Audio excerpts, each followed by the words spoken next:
السلام علیکم، welcome to my channel novel memories. Listeners, آج میں سپاس گزار کی ایپیسوڈ 11 ریڈ کرنے جا رہی ہوں۔ یہ سپاس گزار کی سیکنڈ لاسٹ ایپیسوڈ ہے۔ نیکسٹ ایپیسوڈ اس کی لاسٹ ایپیسوڈ ہوگی۔ چلیں شروع کرتے ہیں۔ مزید ایک ہفتے کسی کا بھی شمشاد سے رابطہ نہیں ہو پایا تھا۔ اس نے مڑ کر دوبارہ ابا کو کوئی کال نہیں کی۔ فاطمہ نے کئی بار اسے کال ملا کر کاٹی تھی۔ ایک بیوی کی وفا کہتی تھی کہ اسے اپنے شوہر کو کچھ بھی کر کے منا لینا چاہیے، لیکن ایک عورت کی انا کہتی تھی کہ جو کچھ بھی وہ کرنے کو کہہ رہا ہے سراسر غلط ہے۔ وہ اس سے اس کی زندگی کا سب سے بڑا خواب چھیننا چاہتا ہے، اور اسے اس خواب کو کسی صورت بھی توڑنے کا کوئی حق نہیں تھا۔ آخر شمشاد کی بیوی سے ہٹ کر بھی تو وہ کچھ تھی، اپنے خوابوں کو تکمیل تک پہنچانے والی ایک محنتی اور مستقل مزاج لڑکی، ایک بہادر اور خوددار لڑکی، ڈاکٹر آئینور فاطمہ گل۔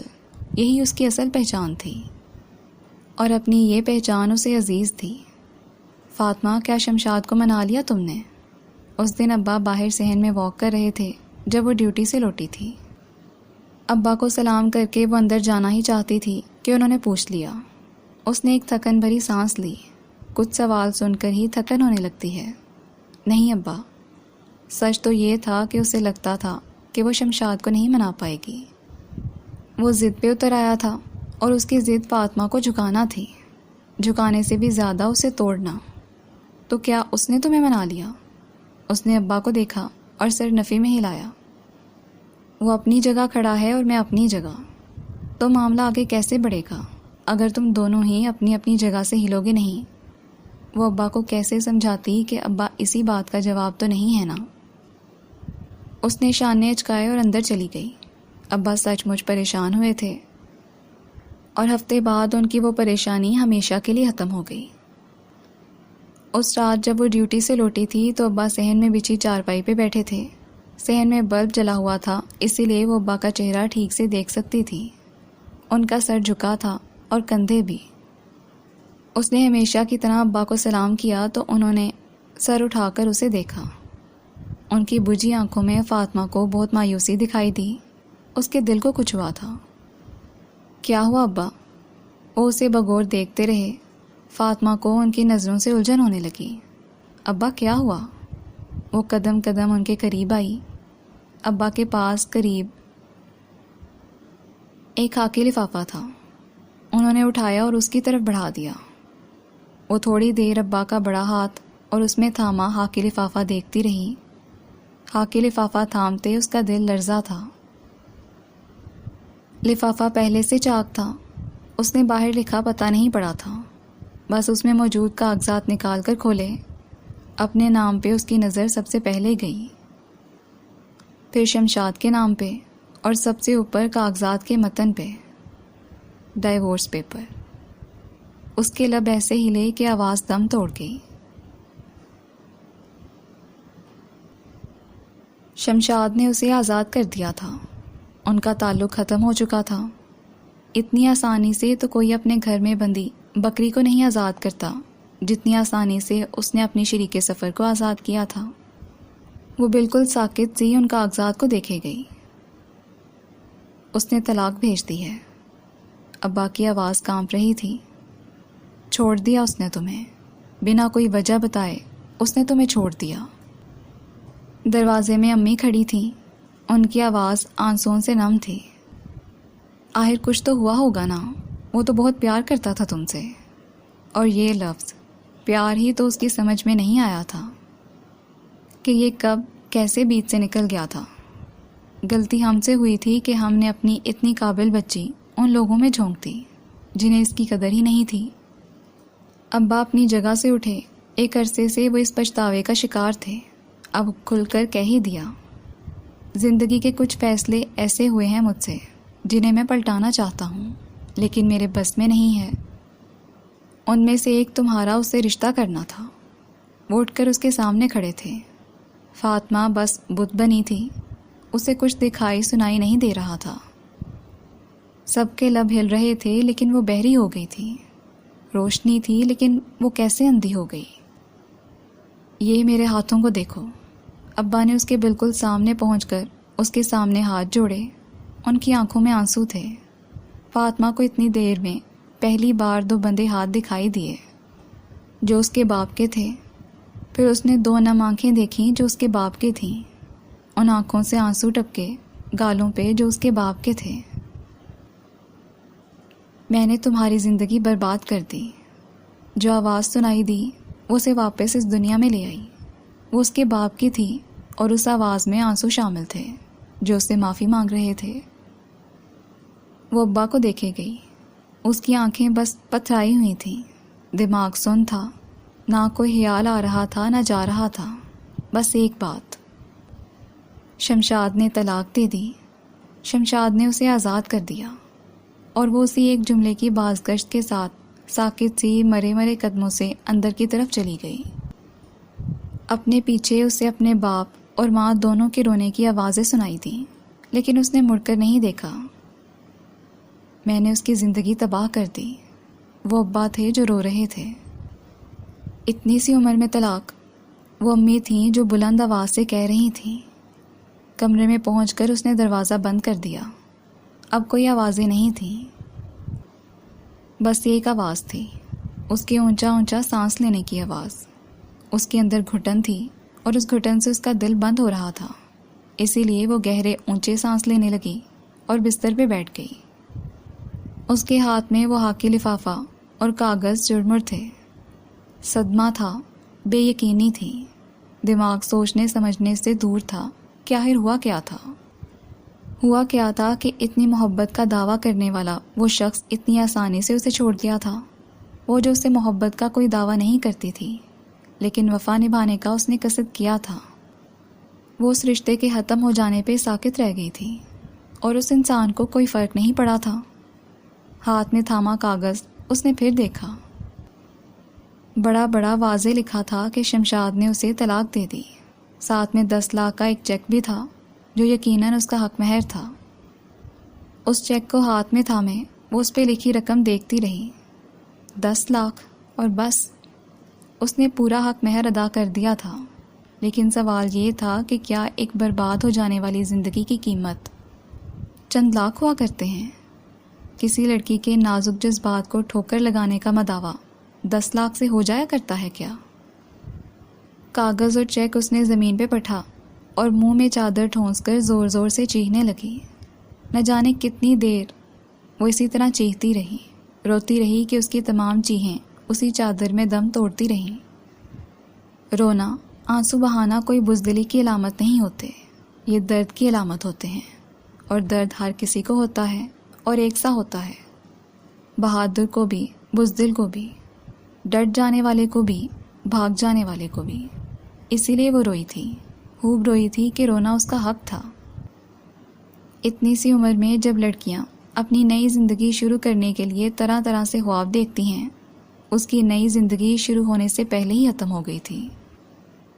کبھی آپ سے شکوہ نہیں کیا میں نے اللہ، کیونکہ مجھے ہمیشہ یہی لگا کہ شکوہ کرنے کا حق نہیں ہوتا انسان کے پاس۔ چادر اس نے ایک طرف ڈالی اور آنسو پونچھے۔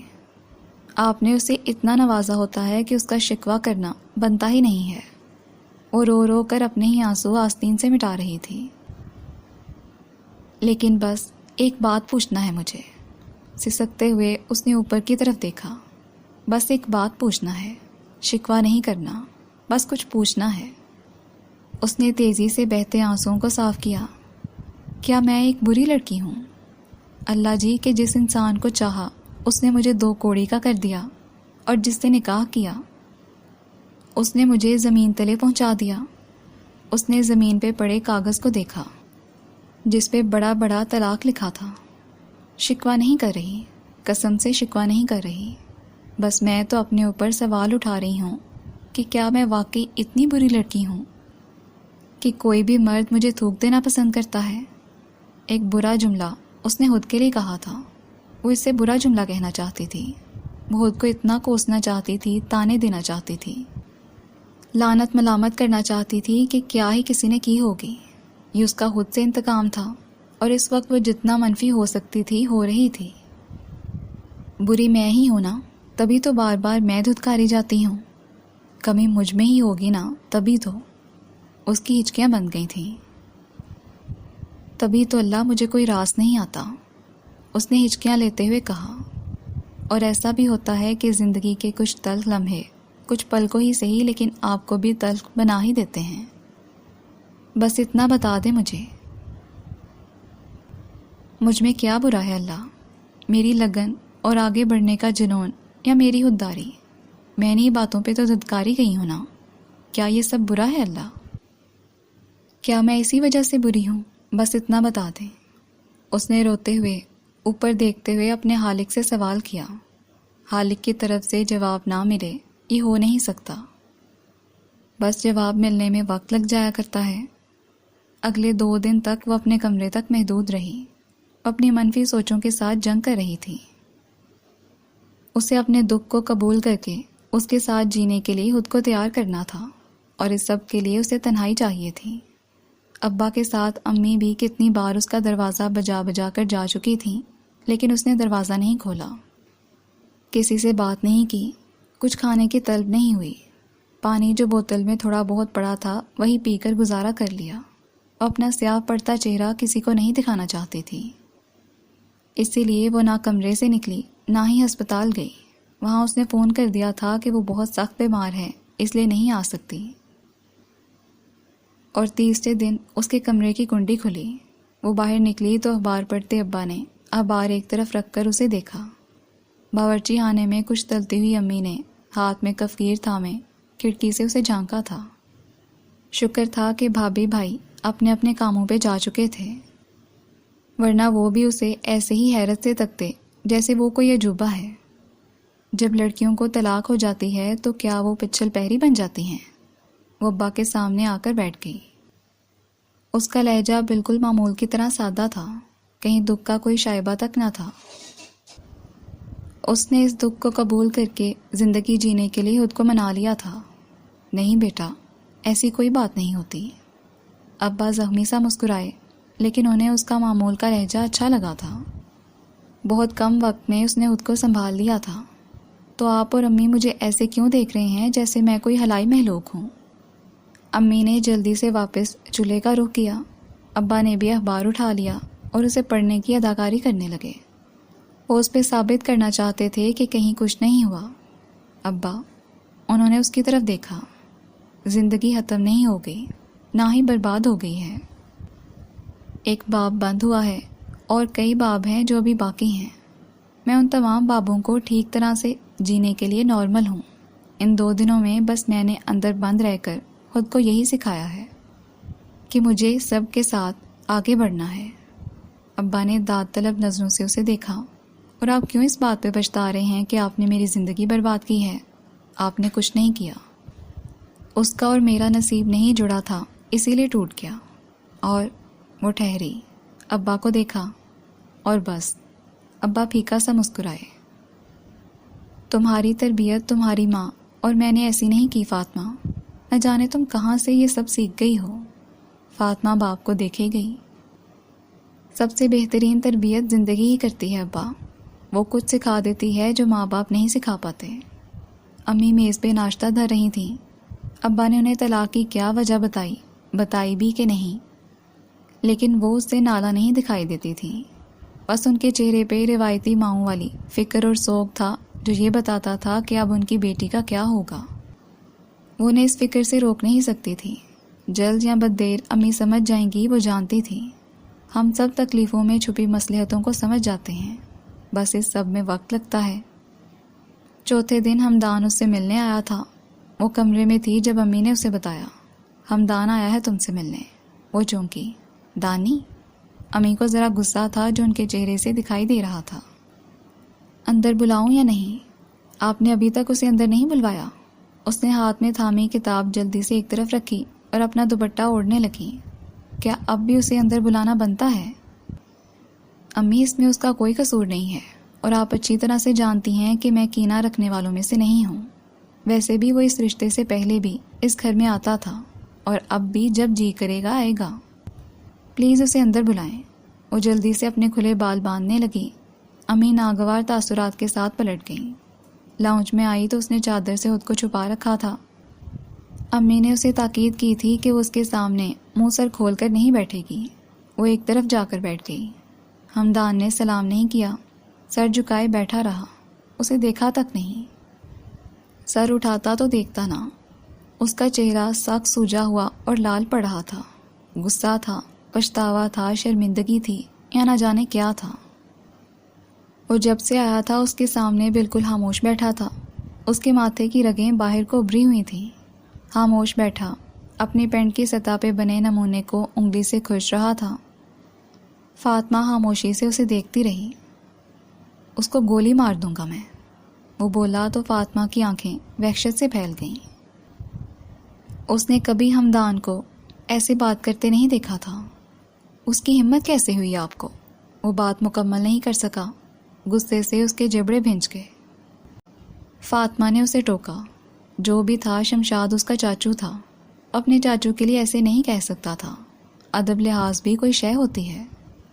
کیا دانی وہاں دبئی میں بیٹھا عیاشیاں کر رہا ہے، یہاں آئے تو زندہ واپس نہیں جا سکے گا۔ دانی، فاطمہ اس بار چلا اٹھی۔ ہمدان نے غصے سے مٹھیاں بھینچ لیں اور آنکھیں زور کی میچ لیں۔ وہ گہرے گہرے سانس باہر نکالنے لگا۔ اس کا غصے سے برا حال تھا، یہ فاطمہ دیکھ رہی تھی، لیکن وہ اتنا غصے میں تھا کہ فاطمہ کو اسے ڈر لگ رہا تھا۔ دادی، تایا سب ان کی حمایت میں بول رہے ہیں کہ اس نے ٹھیک کیا ہے۔ کیا ٹھیک کیا ہے؟ اپنی عزت کو بے عزت کر کے ٹھیک کیا ہے اس نے اب تک ایک بار بھی فاطمہ کی طرف نہیں دیکھا تھا۔ فاطمہ خاموش رہی۔ اس کے گھر والوں نے اسے ہی درست کہنا تھا۔ یہ کوئی ایسے اچنبے کی بات نہیں تھی۔ میں گھر نہیں جاؤں گا، میں ان لوگوں کی شکل نہیں دیکھنا چاہتا جو اس کو سپورٹ کر رہے ہیں۔ دانی پلیز، فاطمہ نے اب کی بار ذرا نرمی سے کہا۔ میں سچ میں پاگل ہو رہا ہوں یہ سوچ سوچ کر کہ انہوں نے یہ کیا کر دیا۔ وہ تو آپ کو پسند کرتے تھے نا۔ اتنا لڑ جھگڑ کر دادی سے یہ رشتہ جوڑا تھا، پھر کیوں آخر؟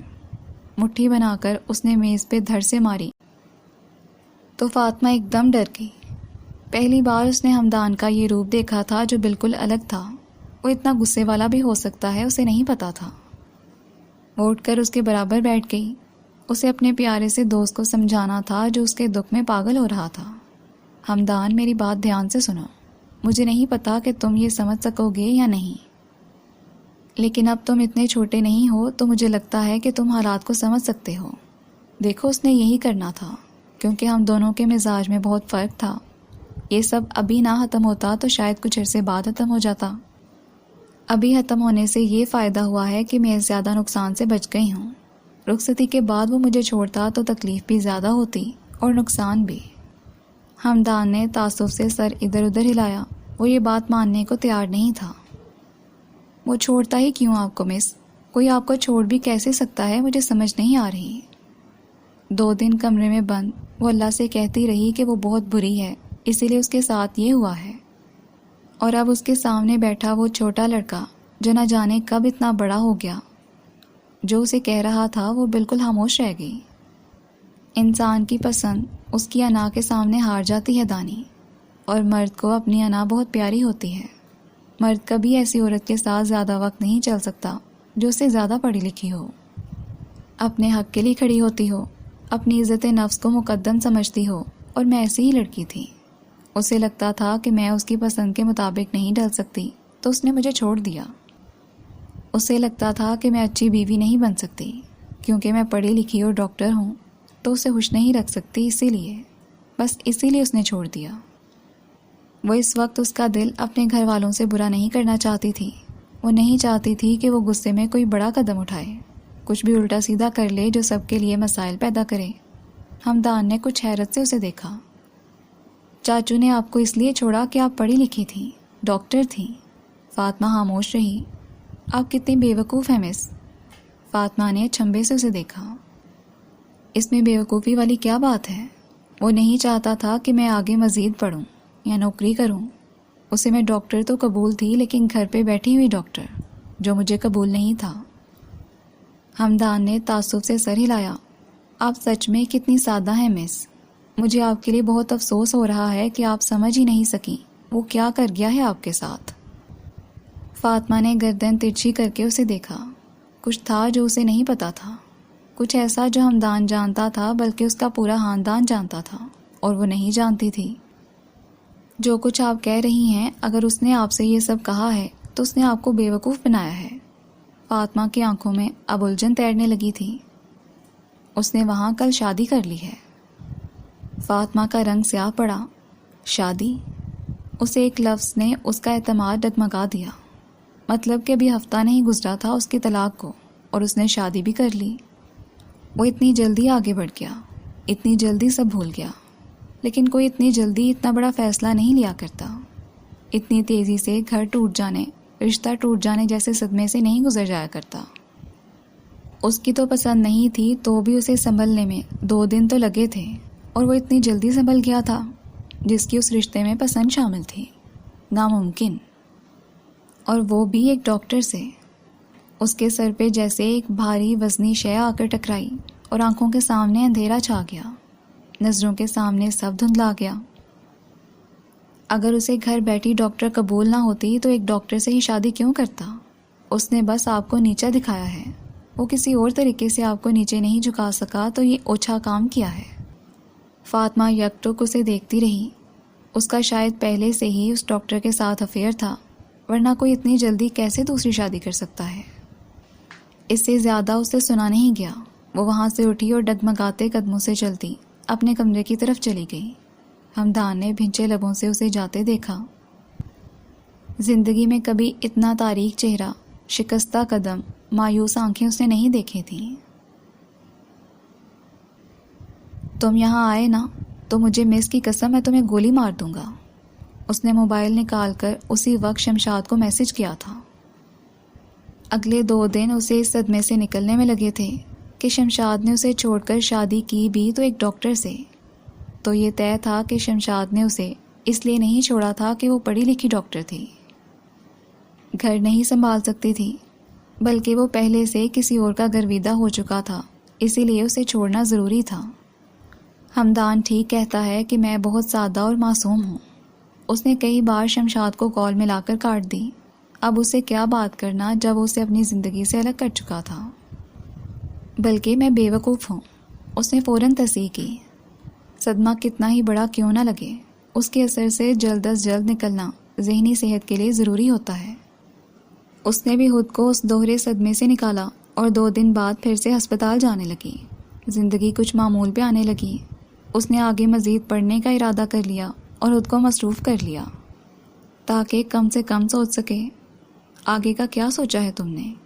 امی اس دن اس کے کمرے میں اس کے دھلے ہوئے کپڑے الماری میں رکھنے آئیں تو اسے پڑھتے دیکھ کر پوچھا، پیپرز دوں گی، وہ کلیئر ہوں گے تو دیکھوں گی، میں پڑھائی کی بات نہیں کر رہی۔ وہ امی سے نظریں چرا گئی۔ جو آپ پوچھ رہی ہیں اس کا میں نہیں سوچنا چاہتی۔ کیوں نہیں سوچنا چاہتی؟ کیا اسی طرح بیٹھی رہو گی؟ پتہ بھی ہے وہ شمشاد تو کب کی شادی کر چکا ہے، مجھے صالحہ باجی سے پتہ چلا۔ بتا رہی تھیں کہ ہمدان نے گھر میں بہت ہنگامہ کیا تھا۔ ممتاز نے سختی سے شمشاد کو کہہ دیا ہے کہ وہ پاکستان نہ آئے، ورنہ ہمدان کا کچھ پتہ نہیں ہے کہ کیا کر گزرے۔ فاطمہ نے گہرا سانس لیا۔ جانتی ہوں، وہ ٹاپک کلوز ہو چکا ہے امی، اس کا نام مت لیا کریں، میری طرف سے جہنم میں جائے، میں کیوں لینے لگی اس کا نام؟ صرف بتا رہی ہوں کہ وہ کب کی شادی کر چکا اور تم کب تک بیٹھے رہنے کا ارادہ رکھتی ہو۔ ابھی صرف پڑھائی کا سوچا ہے، جب کچھ وقت گزرے گا تو اس بارے میں بھی سوچ لوں گی۔ وقت گزر جانے سے پہلے سوچ لو تو اچھا ہے۔ اس نے امی کی طرف دیکھا۔ وقت سے زیادہ انسان کا مقدر ہوتا ہے امی، نکاح تو آپ نے میرا بھی وقت سے کر دیا، لیکن مقدر نہیں تھا تو ختم ہو گیا۔ امی کچھ بول نہیں سکی۔ ہمدان کبھی کبھار ملنے آتا تھا، لیکن پہلے سے زیادہ خاموش ہو گیا تھا، بس سر جھکا کر بیٹھا رہتا۔ کچھ باتیں وہ پوچھتی تو جواب دے دیتا، ورنہ زیادہ دیر چپ ہی رہتا تھا۔ ایسے مت کرو دانی، طوطے بولتے ہوئے پیارے لگتے ہیں۔ اسے بچپن کا چھوٹا سا ہمدان اب تک یاد تھا۔ زبان کاٹتی ہے کسی سے یاد نے میری، اور پتہ ہے جب اس کٹی زبان سے گھر میں چلتا پھرتا ہوں تو سب کے دل کٹ جاتے ہیں، اور میرا دل جڑ جاتا ہے۔ فاطمہ کو دکھ ہوتا، وہ اتنا سنجیدہ نہیں تھا جتنا ہو گیا تھا۔ وہ اس کی سزا خود پہ لے کر اپنے گھر والوں کو لوٹا رہا تھا۔ یہ اس کا بدلہ لینے کا عجب طریقہ تھا۔ میں سنبھل گئی ہوں ہمدان، تم کب سنبھلو گے؟ جب آپ سچ مچ سنبھل جائیں گی تو ہمدان بھی سنبھل جائے گا۔ اس کی بات کا مطلب وہ جانتی تھی۔ اسکار جب سے ہوش میں آیا تھا بالکل خاموش اور گمسم تھا۔ اس نے نہ ہی کسی کی طرف دیکھا نہ بات کی، حالانکہ دانش اس کے پاس بیٹھا اس کے ہاتھوں کو تھپکتا چومتا رہا، اسے بار بار بلانے کی کوشش بھی کرتا رہا، لیکن اس کے وجود میں کوئی جنبش نہیں ہوئی۔ اس کی آنکھیں ایسی تھیں جن میں زندگی کی کوئی رمق نہیں تھی، وہ آنکھیں کہیں سے بھی کسی بچے کی آنکھیں نہیں تھیں۔ رتابہ نے ایسی کوئی کوشش نہیں کی، وہ خود بالکل شاک تھی۔ اس نے اسکار کی بیماری کو قبول کرنے سے انکار کر دیا تھا۔ اسے یقین تب تک نہیں آنا تھا جب تک ٹیسٹ کی رپورٹس نہ آ جاتیں۔ بیٹا کچھ تو بولو، ایسے چپ کیوں ہو؟ رتابہ نے اسی میں عافیت جانی تھی کہ وہ خاموش تھا۔ دانش اسے بلانے کی کوشش کرتا رہا لیکن ناکام ہی اٹھ گیا۔ اس کی ایسی حالت کیوں ہے جیسے شوق میں ہو؟ کمرے سے باہر نکلتے ہی دانش نے رتابہ کا رستہ روکا۔ وہ کچھ ہچکچا کر نظریں چراتے ہوئے ادھر ادھر دیکھنے لگی۔ میں نہیں جانتی۔ اس وقت تم اس کے ساتھ تھی نا جب وہ بے ہوش ہوا تھا؟ دانش اسے جانچتی نظروں سے دیکھ رہا تھا۔ رتابہ اسے نظریں چرا رہی تھی جو وہ صاف محسوس کر سکتا تھا۔ مجھے سچ بتاؤ رتابہ، کچھ ہوا ہے؟ رتابہ نے اسے ایک نظر دیکھا اور ایک طرف سے نکل کر آگے چلی گئی۔ دانش وہیں کھڑا اس عورت کی ڈٹائی پہ حیران رہ گیا۔ وہ واپس اندر اسکار کے پاس لوٹ گیا۔ شام تک فاطمہ بھی اس کے پاس اسپتال پہنچ چکی تھی۔ اسے دانش نے ہی فون کر کے بتایا تھا، تم کوشش کرو فاطمہ کہ وہ کوئی بات کرے، کچھ تو کہے، وہ تم سے اٹیچڈ ہے، تمہاری بات بہت سنتا ہے۔ فاطمہ سر ہلاتی اس کے کمرے میں چلی گئی۔ ذکی، دیکھو خالہ آئی ہیں۔ خالہ کی آواز پہ بند آنکھیں کھل گئیں اور فاطمہ کو دیکھتے ہی ان میں پانی بھر آیا۔ وہ ہچکیوں سے رونے لگا تھا۔ ذکی، میرے بچے کیا ہوا؟ ایسے کیوں رو رہے ہو؟ اس کے بستر پہ ٹکنے سے انداز میں وہ بیٹھ گئی اور اس کے بال سے ہلانے لگی۔ وہ کتنی دیر روتا رہا۔ جانی، خالہ کو تو بتا دو، ہم تو بیسٹ فرینڈز ہیں نا، کچھ ہوا ہے تو خالہ سے شیئر کرو۔ اس نے اسکار کے آنسو پونچھے اور اس کے گال تھپکنے لگی۔ کچھ دیر تک وہ خاموش ہو گیا اور جو کچھ بھی ہوا تھا اس نے روتے ہوئے سب فاطمہ کو بتا دیا۔ فاطمہ کسی بت کی طرح بیٹھی سب سنتی رہی۔ اس کی بہن اپنے ہی بچے کے ساتھ گھر کے پرانے ملازم کے ساتھ اتنا گھناؤنا کھیل کھیل چکی تھی۔ اس نے اپنے بچے کی ذہنی حالت تک کی پرواہ نہیں کی کہ اس معصوم پہ کیا بیتے گی۔ It was not a bad touch خالہ۔ کچھ عرصے پہلے ہی جب وہ رہنے آیا تھا تو فاطمہ نے ہی اسے گڈ بیڈ ٹچ کا بتایا تھا کہ وہ اب بڑا ہو رہا تھا۔ اس دور میں بچوں کی حفاظت کے لیے انہیں اتنا پتہ ہونا چاہیے کہ انہیں کس انسان سے کیسے ملنا اور پیش آنا ہے، کس کے قریب رہنا ہے اور کس سے دور جانا ہے۔ اور اسکار کو یہ سب فاطمہ نے بہت طریقے سے سمجھایا تھا، جو باتیں والدین کے سمجھانے کی تھیں۔ وہ اکثر فاطمہ اسے سمجھا دیتی کہ وہ یہ بات بخوبی جانتی تھی کہ رتابہ کے پاس اولاد کے لیے وقت ہی کہاں ہوتا ہے۔ بابا is just like grand father. وہ پھر سے رونے لگا تھا۔ فاطمہ نے اسے ساتھ لگا لیا۔ یہ سب وہ سمجھتی تھی تو کیا رتابہ نہیں سمجھتی ہوگی؟ اپنی بہن کی ذہنیت سے بھی وہ واقف تھی۔ اس نے یقیناً یہ سب کسی اور مقصد سے کیا تھا۔ بابا کو ماما نے گھر سے نکال دیا، پتہ نہیں وہ کہاں گئے ہوں گے خالہ۔ ہم انہیں ڈھونڈ لیں گے، تم پریشان مت ہو، وہ کہیں نہیں جاتے۔ اور یہ رونا بالکل بند کرو، رونے سے اور طبیعت خراب ہو جائے گی۔ اس کے پاس بیٹھی کتنی دیر اسے تھپکتی رہی، حتیٰ کہ وہ سو گیا۔ جب وہ باہر نکلی تو کوریڈور میں دانش نہیں تھا۔ کچھ دیر وہ وہیں کھڑی رہی، پھر اس نے واپس جانے کا فیصلہ کیا۔ وہ دروازے کی طرف بڑھ رہی تھی جب اسے دور سے رتابہ آتی دکھائی دی، جو کسی ڈاکٹر سے بات کر رہی تھی۔ رتابہ نے اسے دیکھا تو دور سے رکنے کا اشارہ کیا۔ فاطمہ کو چاروں نہ چار رکنا پڑا۔ وہ ڈاکٹر سے فارغ ہو کر سیدھا اس کے پاس آئی تھی۔ تم یہاں کیا کر رہی ہو؟ اس کے ماتھے کی شکنیں دور سے بھی فاطمہ کو دکھائی دے گئی تھیں۔ اسے یقیناً اس کا یہاں آنا برا لگا تھا۔ میں ذکی کو دیکھنے آئی تھی، لیکن جو کچھ اس سے پتہ چلا یقین نہیں آیا مجھے۔ کوئی اپنی اولاد کے سامنے بھی ایسی گری ہوئی حرکت کر سکتا ہے؟ کم از کم اس بات کا ہی خیال کر لیتی کہ اس بچے پہ کیا گزرے گی۔ رتابہ نے دانت پیستے ہوئے اسے دیکھا۔ اسے امید نہیں تھی کہ اسکار فاطمہ کے سامنے منہ کھول دے گا۔ نہ جانے آپ کب سمجھیں گی باجی کہ اللہ نے آپ کو کتنا نوازا ہوا ہے اور آپ اس کی دی گئی نعمتوں کے ساتھ کیا کر رہی ہیں۔ آپ سے بڑی ناشکری عورت میں نے کبھی نہیں دیکھی۔ میں جو بھی کروں وہ تمہارا مسئلہ نہیں ہے۔ میرا مسئلہ میرا بھانجا ہے جو مجھے بہت پیارا ہے۔ وہ سب سے پہلے میرا بیٹا ہے اور اس کا اچھا برا میں سمجھتی ہوں۔ بدقسمت ہے کہ وہ آپ کا بیٹا ہے کیونکہ آپ سے زیادہ اس کے ساتھ برا کوئی کر بھی نہیں سکتا۔ رتابہ کا چہرہ لال پڑا۔ Shut up and get lost. اس سے پہلے کہ میرا ہاتھ اٹھ جائے اور یہاں تماشا کھڑا ہو جائے۔ وہ یہ تماشا کھڑا کر بھی دیتی جو وہ ایک پروفیشنل پلیس نہ ہوتی تو۔ فاطمہ اسے تعصب سے دیکھتے ہوئے ایک طرف سے نکل کر باہر کی طرف چلی گئی۔ ڈاکٹر رتابہ اسے مٹھیاں لب بھینچے جاتے ہوئے دیکھ رہی تھی جب پیچھے سے کسی نے اسے پکارا۔ اس نے مڑ کر دیکھا تو ہسپتال کے CEO کی بیگم کھڑی تھی، ڈاکٹر ریچل، جو اس وقت ہسپتال کا راؤنڈ لے رہی تھی۔ رتابہ کو وہ لڑکی زیادہ پسند نہیں تھی لیکن اسے برداشت کرنا اس کی مجبوری تھی۔ یہ لڑکی آپ اسے جانتی ہیں؟ She is my sister. Noor Fatima Gul is your sister? Ratabah چونکی۔ آپ اسے کیسے جانتی ہیں؟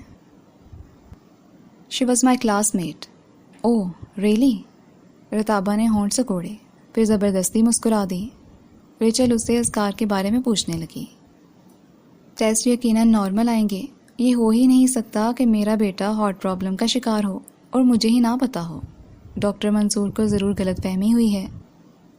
ڈاکٹر ریچل جانتی تھی کہ ڈاکٹر رتابہ کو اپنی پروفیشنل سکلز پہ کتنا گھمنڈ ہے، اس لیے اس نے مسکرا کر بس اتنا ہی کہا، آئی وش۔ رتابہ کھل کر مسکرا دی جیسے اسے خود پہ بہت بھروسہ ہو۔ نور کی شادی تو ہو گئی ہوگی، کالج میں تھے تو نکاح ہوا تھا۔ رتابہ طنزیہ مسکرائی۔ اسے ڈائیورس ہو گئی تھی۔ ریچل کچھ شوق سے اسے دیکھنے لگی۔ ڈائیورس؟ اس کے بعد اس نے شادی نہ کرنے کا فیصلہ کر لیا۔ ابھی تک تو بیچلرز لائف انجوائے کر رہی ہے۔ I am sorry. ریچل شرمندہ سی دکھائی دینے لگی، لیکن رتابہ کے لب و لہجے میں بہن کے لیے کسی قسم کا دکھ نہیں تھا۔ یہ اس کا اپنا مسئلہ ہے، ہم کیا کر سکتے ہیں؟ رتابہ نے شانے اچکائے۔ تبھی اس کا موبائل بجنے لگا۔ ڈاکٹر منصور کی کال آ رہی تھی۔ وہ ریچل سے معذرت خواہانہ انداز میں اجازت لے کر ایک طرف چلی گئی۔ ریچل کی آنکھوں میں پشیمانی اور پچھتاوا ابھرا تھا۔ تبھی اس نے موبائل نکالا اور اپنے کانٹیکٹ نمبر سے ایک نمبر پہ کال ملانے لگی۔ وہ نمبر اس کے موبائل میں ایسی بات کے نام سے محفوظ تھا۔ دانش کچھ دیر کے لیے گھر آیا تھا۔ کرنل پاپا اپنے کمرے میں آرام کر رہے تھے۔ انہوں نے فون کر کے ہی اسکار کی طبیعت پوچھ لی تھی۔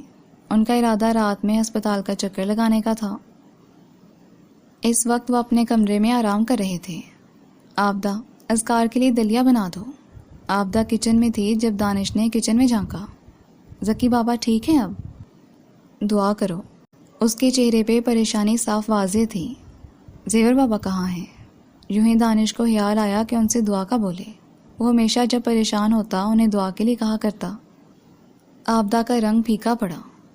معلوم نہیں، لیکن وہ گھر پہ نہیں ہیں۔ دانش چونکا۔ زیور بابا مغرب کے بعد اکیلے گھر سے نہیں نکلتے تھے۔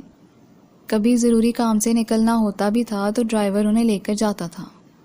دانش نے بغور آبدہ کو دیکھا، جس کی اڑی ہوئی رنگت سے وہ کافی کچھ جان گیا تھا۔ کل یہاں کیا ہوا تھا آبدہ؟ آبدہ ششو پنج میں تھی کہ جو کچھ بھی ہوا وہ بتائے یا نہیں۔ پھر اس نے نہ بتانے کا فیصلہ کر لیا۔ میں نہیں جانتی چھوٹے صاحب۔ وہ اسے گھور کر دیکھتا رہا۔ ظالم اس لیے ظالم ہوتا ہے کیونکہ وہ جانتا ہے کہ مظلوم کبھی نہیں بولے گا۔ وہ ڈرتا رہے گا اور ظلم سہتا رہے گا، اور اس طرح ظالم کی پکڑ کبھی نہیں ہوگی۔ آبدہ نے سر اٹھا کر دیکھا۔ دانش کی نگاہوں سے جو تحریر پڑھنے کو ملی تھی وہ یہی تھی کہ وہ جانتا ہے جو کچھ ہوا ہے، بس تفصیل سننا چاہتا ہے۔ ایسے میں ظالم کو سزا سنانے سے پہلے مظلوم کو کوڑے مارنے چاہیے جو ظالم کی پشت پناہی کرتا ہے۔ آبدہ نے سر جھکا لیا۔ یہ طے تھا کہ وہ منہ نہیں کھولے گی۔ اسے زیور بابا سے کیا وعدہ یاد تھا۔ وہ وعدہ خلافی نہیں کر سکتی تھی، لیکن وہ جھوٹ بھی نہیں بولنا چاہتی تھی۔ میں کسی سے کیے وعدے کی پابند ہوں صاحب، بہتر ہوگا کہ آپ ذکی بابا سے پوچھ لیں۔ دانش نے گہرا سانس لیا، وہ صدمے میں ہے، کچھ بول نہیں رہا۔ آبدہ کا اترا چہرہ مزید اتر گیا، نہ جانے زیور بابا کہاں گئے ہوں گے۔ وہ پریشانی سے باہر نکلا تو آبدہ انہیں روکنے کے لیے آگے بڑھی، پھر یکدم خاموش ہو گئی۔ اسے یہ راز ہی رکھنا چاہیے تھا۔ رات کھانے سے پہلے دانش اسپتال کے لیے نکل رہا تھا، تب فاطمہ گھر آئی تھی۔ کیا میں زیور بابا سے مل سکتی ہوں؟ دانش اسے باہر ڈرائیو وے پہ مل گیا تھا۔ وہ گاڑی میں بیٹھ چکا تھا جب گیٹ سے وہ اندر آئی تو اسے دیکھ کر اتر گیا۔ وہ یہاں نہیں ہے، تمہاری اس کمینی بہن نے نہ جانے یہاں کیا تماشا کیا ہے کہ زیور بابا غائب ہیں اور ذکی ہسپتال میں پڑا ہے۔ فاطمہ کا سر بہن کی وجہ سے شرمندگی سے جھک گیا۔ ذکی نے کچھ بتایا؟ فاطمہ خاموش رہی۔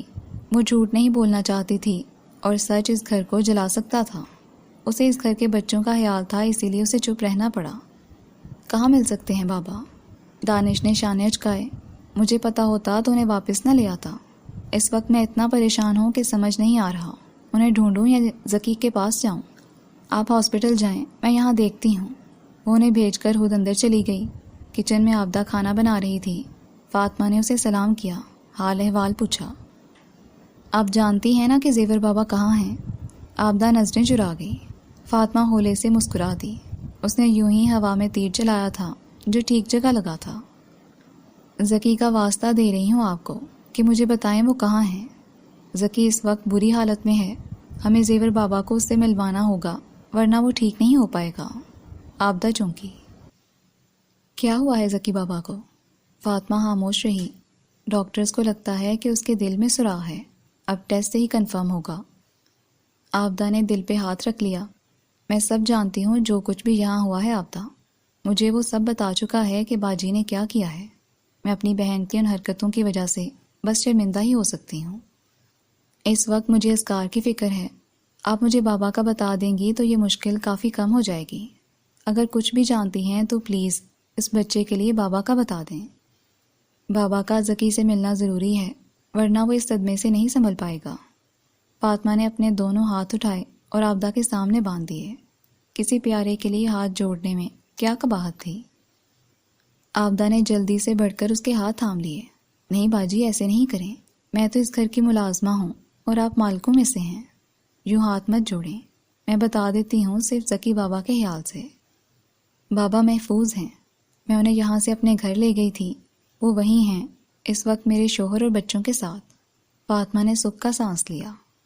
انہیں کل یہاں لے آئیں آبدہ، انہیں کہیں بھلے وہ گھر کے اندر نہ آئیں، باہر تک آ جائیں لیکن بس آ جائیں۔ انہیں بتائیے گا کہ ذکی بیمار ہے، اسے ان کی دعاؤں کی ضرورت ہے۔ ذکی ان سے مل لے گا تو اس کا یہ دکھ اور صدمہ کم ہوگا، اس کی طبیعت میں بہتری آنے لگے گی، ہمیں اس کے علاج میں آسانی ہو جائے گی۔ کل شاید وہ ڈسچارج ہو جائے لیکن اس سے پہلے بابا کا یہاں ہونا بہت ضروری ہے۔ آبدہ کی آنکھوں میں آنسو تھے، اس نے سر ہلایا۔ فاطمہ پھیکا سا مسکرا دی۔ اذکار کی رپورٹس ڈاکٹر منصور کی تشخیص کے مطابق ہی تھیں۔ فی الوقت اسے ادویات اور ہدایات دے کر گھر بھیجا جا رہا تھا، لیکن آپریشن ہی اس کا آخری حل تھا۔ رتابہ چاہتی تھی کہ جو کام بعد میں ہونا ہے وہ جلد از جلد کر لیا جائے۔ رتابہ ہاتھ میں رپورٹس پکڑے بے یقینی سے انہیں دیکھ رہی تھی کہ اس کے بیٹے کو بھی دل کا مسئلہ ہو سکتا ہے۔ وہ جو خود ہارٹ سرجن تھی، مجھے کیسے نہیں پتہ چل سکا آخر۔ ڈاکٹر منصور اس کی کیفیت سمجھتے تھے۔ وہ ایک بے حد قابل ڈاکٹر تھی جس نے بہت ہی کم عمری میں بہت کامیابی سمیٹی تھی۔ انتہائی مشکل سرجریز کی تھیں، اس کے ہاتھ میں اللہ نے بہت شفا بھی رکھی تھی، لیکن وہ یہ بھی جانتے تھے کہ وہ اپنی قابلیت کو لے کر کتنے پاگل پن کا شکار تھی۔ اسے لگتا تھا کہ وہ اپنے سے کئی سال سینئر ڈاکٹرز کے برابر کی قابلیت رکھتی ہے، بھلے اس کا تجربہ ان سے کم ہی کیوں نہ ہو۔ اسی لیے وہ زیادہ کسی کو خاطر میں نہیں لاتی تھی اور ان کے نزدیک یہی اس کی سب سے بڑی برائی تھی۔ قابلیت پہ گھمنڈ انسان کو بہت دیر تک کامیاب نہیں رہنے دیتا۔ ڈاکٹر رتابہ ایک قابل استاد کی اولاد ہمیشہ قابل نہیں نکلتی۔ عالم کے گھر جاہل پیدا ہو سکتا ہے، پولیس کا بچہ بھی چوری کر سکتا ہے، اسی طرح ڈاکٹر کا بچہ اسی بیماری کا شکار ہو جائے جس کا وہ ڈاکٹر ہے، تو اس میں کیا چنبے کی بات ہے؟ آخر اتنی سی بات کو آپ کیوں قبول نہیں کر پا رہی؟ لیکن یہ بات رتابہ کو سمجھ میں نہیں آنا تھی۔ ڈاکٹر مسیحا ہوتے ہیں رتابہ، خدا نہیں ہوتے کہ سب اپنے ہاتھ میں لے سکیں۔ وہ علاج کرتے ہیں، صحت یاب نہیں کرتے۔ ان کی ایک حد ہوتی ہے جو یہ بتاتی ہے کہ وہ انسان ہیں اور ان کا علم محدود ہے۔ اینڈ مائنڈڈ ڈاکٹر رتابہ کہ ہر علم والے پہ ایک علم والا ہوتا ہے، اور سب سے بڑا علیم وہ ہے جو اوپر ہے، اس کے سامنے ہمارا علم کچھ نہیں ہے۔ ڈاکٹر منصور نے بہت نرمی سے اسے سمجھایا، لیکن وہ بے یقینی سے بس انہیں دیکھ کر رہ گئی۔ اذکار گھر پہنچا تو زیور بابا گیٹ کے باہر ہی گھاس پہ بیٹھے تھے۔ وہ صبح سے ہی اس کے منتظر تھے، جب سے عابدہ نے انہیں بتایا تھا۔ وہ جلدی سے اتر کر ان کی طرف لپکا اور زور زور سے رونے لگا۔ گاڑی میں فاطمہ اور دانشی موجود تھے۔ رتابہ ہسپتال ہی رک گئی تھی۔ اسے اذکار کا کیس کچھ مزید سینئر سرجن سے ڈسکس کرنا تھا۔ کبھی وہ ان کے سامنے ہاتھ جوڑتا اور کبھی ان کے گلے لگ جاتا۔ وہ ان سے ایک ہی بات کہے جا رہا تھا، معاف کر دیں بابا، معاف کر دیں ہمیں۔ دانش اور فاطمہ کی آنکھیں اس بچے کی حالت دیکھ کر بھر آ گئیں۔ نہ جانے وہ اندر سے کس آگ میں جل رہا تھا، کس تکلیف سے گزر رہا تھا، وہ بھی اس ہستی کی وجہ سے جو اولاد کے لیے دنیا میں سب سے اہم اور سکون کی ضامن ہوتی ہے، اس کی اپنی ماں۔ بابا بھی خاموشی سے آنسو بہا رہے تھے، اس کا سر تھپک رہے تھے، اس کے بندھے ہاتھوں کو بار بار کھول رہے تھے جنہیں وہ بار بار ان کے سامنے جوڑ کر معافی مانگنے لگ جاتا تھا۔ جب وہ ان کے گلے لگتا تو اس کا سر تھپک کر اسے پیچھے کرتے۔ جو وہ والہانہ محبت وہ لٹایا کرتے تھے وہ مفقود تھی۔ رتابہ کے لگائے الزام نے انہیں 3 دن میں بے حد محتاط کر دیا تھا کہ وہ اس کے قریب ہونے سے بھی جھجک رہے تھے۔ دانش نے اذکار کو پیچھے کیا۔ اندر چلیں بابا۔ بابا کرنٹ کھا کر پیچھے ہوئے۔ نہیں بیٹا، میں بس ذکی بابا سے ملنے آیا تھا، مل لیا تو تسلی ہو گئی۔ بابا یہ آپ کا گھر ہے، اندر چلیں پلیز۔ نہیں بابا، میں پھر آؤں گا، روز آؤں گا، بلا ناگا آؤں گا، لیکن اندر نہیں جاؤں گا۔ میں دن رات بابا کے لیے دعا کروں گا مگر اندر نہیں جاؤں گا۔ میں جنت سے نکالا ہوا ہوں، اب واپس جنت نہیں جا سکتا۔ وہ ہاتھ ہوا میں ہلاتے ہوئے تیزی سے پلٹے۔ اندر نہیں جا سکتا میں بابا، اندر کبھی نہیں جا سکتا۔ ہاتھ کو انکار کی صورت ہوا میں جھلاتے وہ تیزی سے دور ہوتے گئے۔ دانش ان کو آوازیں دیتا رہ گیا، لیکن انہوں نے مڑ کر نہیں دیکھا۔ ایک عزت نفس ہی تو تھی اس انسان کے پاس، وہ بھی نہیں چھوڑی اس عورت نے۔ دانش بڑبڑایا۔ فاطمہ اذکار کو تھام کر اندر لے گئی۔ رات میں فاطمہ اذکار کو سلا کر جب چہل قدمی کے لیے باہر لان میں آئی تو رتابہ وہیں جھولے پہ بیٹھی تھی۔ وہ بالکل گمسم تھی۔ خون کی کشش تو بہرحال ہوتی ہی ہے، اسی لیے فاطمہ کو بہن سے ہمدردی ہوئی۔ ذکی ٹھیک ہو جائے گا باجی۔ وہ خاموشی سے دبے قدم اس کے پاس چلی گئی۔ رتابہ نے چونک کر اسے دیکھا لیکن کہا کچھ نہیں۔ یہ بس آزمائش ہے، اگر آپ سمجھیں تو۔ رتابہ اسے دیکھتی رہی۔ فاطمہ کو لگا تھا کہ وہ چوٹ کھائے ہوئے ہے، اسی لیے اسے سمجھانے کا یہی موقع مناسب ہے۔ پتھروں پہ زلزلے آئیں تو وہ شک ہو جاتے ہیں، گر جاتے ہیں۔ ایسا ہی رتابہ کے ساتھ ہوا تھا، لیکن فاطمہ بس یہ بھول گئی تھی کہ کچھ دل پتھروں سے بھی زیادہ سخت ہوتے ہیں، جنہیں حالات کے چھوٹے موٹے زلزلے اتنی آسانی سے شک نہیں کر پاتے۔ ذکی بچہ ہے، بچے اللہ کے باغ کے پھول ہوتے ہیں۔ اللہ نے یہ تکلیف اسے نہیں دی، اللہ نے اس کے ذریعے یہ تکلیف آپ کو دی ہے تاکہ آپ سنبھل سکیں۔ یہ تو اللہ کا شکر ہے نا کہ اس نے وقت سے بیماری کھول دی، دیر ہو جاتی تو نقصان ہو سکتا تھا۔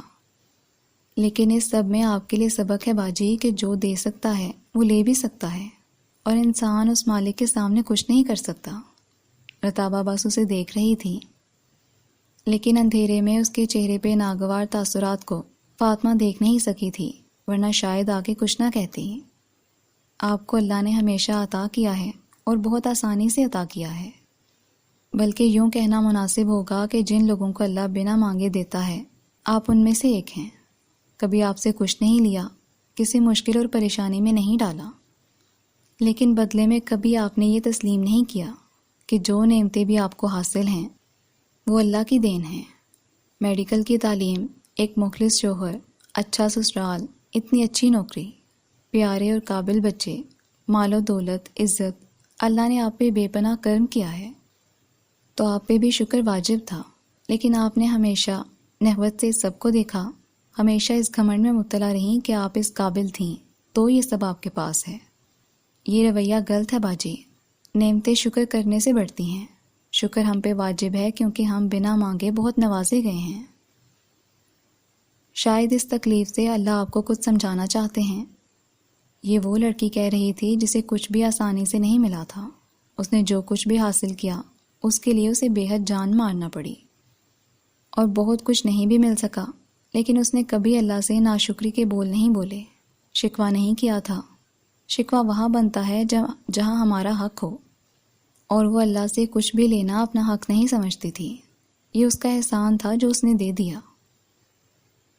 اس لڑکی کے منہ سے یہ باتیں بری نہیں لگنی چاہیے تھیں، لیکن سننے والی بھی تو رتابہ تھی نا، اور جس نے کبھی کسی کی ایک نہیں سنی وہ اتنا کہاں سن سکتی تھی۔ مجھے جو کچھ بھی حاصل ہوا ہے یا جو کچھ بھی مجھے ملا، میں بالکل وہ ڈیزرو کرتی تھی تبھی مجھے ملا۔ اچھا شوہر، اچھا سسرال، اچھے بچے، یہ سب میں ڈیزرو کرتی تھی، اسی لیے میرے پاس ہے۔ اپنے آپ کو دیکھو، ہم بہنیں ہیں، ایک جیسے ماحول میں پلی بڑھی ہیں، لیکن یہ سب میرے پاس ہے اور تمہارے نہیں، کیونکہ میں یہ سب ڈیزرو کرتی تھی اور تم نہیں۔ جس مقام پہ بھی میں ہوں وہ سراسر میری اپنی محنت ہے۔ میری ذہانت نے مجھے یہ عزت اور مقام دیا ہے، اس میں اللہ کی دین کہاں سے آ گئی؟ سب میں نے خود کمایا ہے، کسی کا احسان نہیں ہے۔ تو میں شکر کس بات کا کروں؟ فخر ہے، گھمنڈ ہے تو اسی لیے ہے کہ میں قابل ہوں، اور قابل ہوں تو یہ سب ہے میرے پاس، ورنہ نہ ہوتا۔ اور تم جس بیماری کو میری آزمائش کہہ رہی ہو وہ میرا چیلنج ہے۔ یہ چیلنج ہے کہ میرا بیٹا اسی بیماری میں مبتلا ہوا جس کی میں اسپیشلسٹ ہوں، اور میں اسے اس مرض سے نکالوں گی بھی۔ تم جیسے ہی لوگ ہوتے ہیں نا، نان پریکٹیکل، جو ہر چیز کو آزمائش اور سزا سمجھ لیتے ہیں۔ میں بہت پریکٹیکل ہوں، اس لیے میں اسے بس اپنے لیے ایک چیلنجنگ کیس سے زیادہ کچھ نہیں سمجھتی۔ ذکی ٹھیک ہوگا، اس کا مجھے 100% یقین ہے، شک کی تو کوئی گنجائش ہی نہیں ہے۔ فاطمہ بالکل گنگ رہ گئی۔ اسے پتا تھا کہ اس کی بہن ایک چکنا گھڑا ہے جس پہ کچھ نہیں ٹھہرتا، لیکن اتنی ڈھیٹ ہے کہ اتنی پریشانی میں بھی اپنی ڈٹائی سے 1 انچ نہیں ہلے گی۔ یہ نہیں پتا تھا، آج وہ بھی پتا لگ گیا۔ اللہ تمہیں کسی نقصان کے بنا اس گمراہی سے نکال دے جس کا تم شکار ہو۔ وہ دل میں دعا کرتی لوٹ گئی تھی۔ زیور بابا روزانہ فجر کی نماز کے ساتھ ہی باہر آ کر بیٹھ جایا کرتے تھے۔ آبدہ بھی ان کے ساتھ ہی کام پہ آتی تھی اور پہلا کام ہی ان کو ناشتہ بنا کر دینے کا کرتی۔ اس سے پہلے کہ گھر والے جاگ جاتے بابا ناشتے سے فارغ ہو جاتے۔ کرنل پاپا نے خود ان سے پوچھا تھا کہ وہ گھر کے اندر کیوں نہیں آتے۔ وہ اس سارے معاملے سے بے خبر تھے جو ہوا تھا۔ انہیں بھلا کس نے بتانا تھا؟ اس گھر میں جو فساد ڈالنے کا کام کرتا تھا وہ رتابہ ہی تو تھی، اور جب سارا کیا دھرا اس کا تھا تو کس نے یہ خبر کرنل سدھو تک پہنچانا تھی؟ زیور بابا کرنل سدھو کے ہر سوال پہ خاموش رہتے۔ کرنل سدھو کے پوچھے جانے والے سوالوں کے جوابات جانتے ہوئے وہ نہیں دینا چاہتے تھے۔ رتابہ سے انہوں نے پوچھا تو اس نے بآسانی جواب دے دیا۔ زیور بابا کی دماغی حالت کافی خراب ہو چکی ہے، نہ جانے کہاں کہاں پھرتے رہتے ہیں پورا دن۔ اچھا ہی ہے ویسے کہ گھر نہ آئیں تو کیا خبر کسی بھی وقت کچھ بھی کر دیں۔ ایسے بندے کا فیملی میں رہنا ٹھیک نہیں ہوتا، کسی وقت کوئی بڑا نقصان کر سکتا ہے۔ کرنل صاحب کو بھی اب زیور بابا مجذوب سے دکھائی دینے لگتے تھے۔ وہ ان لوگوں میں سے نہیں تھے کہ جو پرانے ملازموں کو سر پہ بٹھا کر ان کی پوجا کریں یا ان کی خدمت کریں۔ اگر دماغی طور سے کچھ مسئلہ ہوا تھا تو ٹھیک ہی تھا کہ وہ خود ہی گھر سے چلے گئے تھے۔ کچھ باتوں میں کرنل سدھو کا مزاج بالکل رتابہ جیسا تھا، جس میں خود غرض ہونا سب سے اوپر تھا، اور زیور بابا کے لیے وہ بے حس اور خود غرض دونوں ہو چکے تھے۔ دانش نے اس دن کے بعد سے رتابہ کو مخاطب کرنا چھوڑ دیا تھا۔ رتابہ کو کچھ زیادہ فرق بھی نہیں پڑا تھا، لیکن وہ ہر وقت ڈسٹرب دکھائی دیتی تھی، جیسے ذہن کہیں الجھا ہوا ہو۔ اسے لگتا تھا کہ بطور ماں رتابہ اذکار کے لیے پریشان ہے، لیکن وہ غلط تھا۔ رتابہ کسی اور وجہ سے الجھن کا شکار تھی۔ اذکار کو دانش نے بہت طریقے سے سمجھایا تھا کہ اس کے دل کا آپریشن ہونا ہے، اس لیے اسے ہمت کرنا ہوگی۔ وہ اس کی ذہن سازی کر چکا تھا، لیکن اذکار نے زیادہ رد عمل نہیں ظاہر کیا۔ جتنا دل کمزور تھا اسے آپریشن کی سخت ضرورت ہے۔ ذکی کے لیے یہ بہت بڑا صدمہ نہیں تھا، وہ جیسے اس سب کے لیے تیار تھا۔ آپ کہتے تھے نا بابا کہ ہمیں مضبوط ہونا چاہیے تاکہ جب بڑی باتیں ہوں تو ہم برداشت کر سکیں، اسی لیے چھوٹی چھوٹی باتوں پہ نہیں رونا چاہیے۔ تو دیکھیں مجھے، میرے دل میں سراغ ہو گیا لیکن میں بالکل نہیں رویا، کیونکہ میرے نزدیک یہ زیادہ بڑی بات نہیں ہے بابا۔ جانتے ہیں کہ میرے نزدیک ماما بابا کی لڑائی اور آپ کو گھر سے نکالنا زیادہ بڑی باتیں تھیں۔ جو کچھ میں دیکھ چکا ہوں اس کے مقابلے میں یہ بات بڑی لگ ہی نہیں رہی، اسی لیے میں بالکل نہیں رویا، میں ڈرا بھی نہیں ہوں بابا۔ وہ دن میں کچھ دیر زیور بابا کے پاس باہر جا کر بیٹھتا تھا۔ بابا خاموشی سے ذکر کرتے اسے سنتے رہتے، وہ خاموش رہتے، لیکن جب ذکی ان سے بات کرتا وہ بس تبھی بولا کرتے۔ آپ بہت بہادر ہیں اور اپنی اس بہادری کے ساتھ آپ یہ جنگ جیت جائیں گے۔ بہادر تو نہیں ہوں بابا، اسی لیے کیا پتہ جنگ جیت پاؤں بھی یا نہیں۔ زیور بابا دل میں اللہ نہ کرے کہتے، آپ نے ہمیں معاف کر دیا۔ اس بات پہ وہ خاموش ہو جاتے۔ چوٹ بہت گہری لگی تھی، وہ اس کے بارے میں سوچتے بھی تو اتنا درد اٹھتا کہ ان سے برداشت نہ ہوتا۔ آپ ہمت دکھائیں گے تو آپریشن ٹھیک ہو جائے گا اور آپ جلدی صحتیاب ہو جائیں گے۔ ہمت سے کچھ نہیں ہوگا، دعاؤں سے ہوگا۔ آپ دعائیں کریں گے تو ٹھیک بھی ہو جاؤں گا۔ میری ہر پل کی دعائیں بس آپ کے لیے ہیں۔ وہ اس پہ اپنا پڑا ہوا دم کر دیتے۔ مجھے لگتا ہے اللہ نے ماما کو سزا دی ہے، تبھی میں بیمار ہو گیا۔ ایسے نہیں کہتے بیٹا، آپ کی بد دعا لگی ہوگی۔ زیور بابا نے زور سے نفی میں سر ہلایا۔ میں نے کبھی کسی کو بد دعا نہیں دی، دعا دینے والے ہاتھ بد دعا نہیں دیا کرتے۔ ذکی انہیں دیکھتا جاتا، نہ جانے کیوں اسے معصوم سے چہرے والے بابا سے اتنی محبت تھی۔ عطابہ یہ نہیں جانتی تھی کہ اذکار دن میں زیور بابا کے ساتھ باہر بیٹھا رہتا ہے، لیکن اس نے اسپتال جاتے ہوئے اکثر زیور بابا کو گھر کے باہر دوسری دیوار کے ساتھ ٹیک لگا کر بیٹھے دیکھا تھا۔ اب اس کا بس نہیں چل رہا تھا کہ انہیں کالونی سے ہی باہر نکلوا دے۔ یوں بھی ان دنوں وہ اذکار کے آپریشن کو لے کر کچھ پریشان تھی۔ فاطمہ ویکنڈ پہ لازمی چکر لگا لیا کرتی اور اذکار کو کہیں گھما بھی لاتی تھی تاکہ اس کا دل بہل جائے۔ وہ اسکول نہیں جا رہا تھا، اسے آرام کی ضرورت تھی کیونکہ اس کا آپریشن جلد از جلد ہونا ضروری تھا۔ رتابہ نے آپریشن کے لیے ہسپتال کے ساتھ مہینے بعد کی تاریخ طے کر لی تھی۔ ولید اور لائبہ بھی چھٹی لے کر پاکستان آ گئے تھے۔ ایبا بھی ان کے ساتھ تھی۔ گھر میں خاصی رونق ہو گئی تھی۔ رتابہ نے عابدہ کو تاکید کی تھی کہ وہ فجر سے بھی پہلے آ جایا کرے تاکہ گھر میں کسی کو کسی قسم کا مسئلہ نہ ہو۔ اس دن فاطمہ رات میں اذکار کے کہنے پہ وہیں اس کے پاس رک گئی تھی۔ وہ بس ضد تھا کہ جب تک ٹھیک نہیں ہو جاتا فاطمہ وہیں رہے۔ ان دنوں وہ ہسپتال نہیں جا رہی تھی۔ اس نے نوکری سے چھٹی لے لی تھی کہ ابھی ذکی کو اس کی بے حد ضرورت تھی۔ صبح وہ فجر کی نماز کے بعد واک کے لیے نکلی تو باہر زیور بابا کو بیٹھے دیکھا۔ عابدہ انہیں ناشتہ دے رہی تھی۔ فاطمہ کو دیکھ کر چونک گئی۔ باجی وہ گھبرا گئی۔ نیک کام میں ڈرا نہیں کرتے عابدہ، مجھے خوشی ہے کہ آپ بابا کا خیال بیٹیوں کی طرح رکھتی ہیں۔ عابدہ مسکرا کر یہ سوچتے ہوئے اندر چلی گئی کہ دونوں بہنوں میں کتنا فرق ہے۔ فاطمہ کی قمیض کی جیب میں وہی کاغذ تھا جو وہ ہمیشہ دوسروں کو صدقہ دینے کے لیے اپنے پاس رکھا کرتی تھی۔ اس نے خاموشی سے وہ لفافہ ناشتہ کرتے ہوئے بابا کے قریب رکھ دیا۔ ذکی کے لیے دعا کریے گا۔ مجھے لگتا ہے کہ جیسی دعا ایک بچے کو اس کی ماں دے سکتی ہے وہ آپ ذکی کو دے سکتے ہیں۔ زیور بابا نے لفافے کو ہاتھ نہیں لگایا، بس دعا کے لیے ہاتھ اٹھا لیے۔ تب سے فاطمہ کا معمول بن گیا تھا کہ وہ فجر کی نماز پڑھتے ہی عابدہ سے ناشتہ لے کر باہر آتی اور ساتھ ایک لفافہ بھی لے آتی۔ ذکی کے لیے دعا کریے گا بابا۔ ان کے پاس سے اٹھتے ہوئے وہ التجا کرنا نہیں بھولتی تھی۔ دعا کے لیے اس کی ضرورت نہیں ہے بیٹا۔ بابا نے لفافہ لٹا دیا۔ یہ دعا کے لیے نہیں دیتی میں آپ کو، یہ آپ کے اپنے لیے ہیں بابا، اور انسان جب تک زندہ رہتا ہے اس کی ضرورت پڑتی رہتی ہے۔ ویسے بھی میں اس بات پہ یقین رکھتی ہوں کہ جن لوگوں نے اپنی پوری عمر ہماری خدمت میں گزاری ہو، کبھی ان کی خدمت کرنا ہمارا بھی فرض ہے۔ بابا اس کے ملازم نہیں تھے، لیکن وہ جانتی تھی کہ اذکار کے لیے وہ کتنے اہم تھے، دانش کے لیے وہ کیا ہیں، اسی لیے اسے ان کا احساس تھا۔ بابا نے بس متشکر نگاہوں سے اسے دیکھا۔ ایک دعا میری بہن کے لیے بھی کر دیجیے گا کہ اللہ اسے ہدایت دے دے، اسے وہ سمجھا دے جو آج تک کوئی انسان اسے نہیں سمجھا سکا۔ زیور بابا نے سر جھکا لیا اور ہاتھ اٹھا لیے۔ دھکے دینے والے کو دعا دینا بڑی فقیری ہے۔ بابا نے یہ کام بھی کر دکھایا۔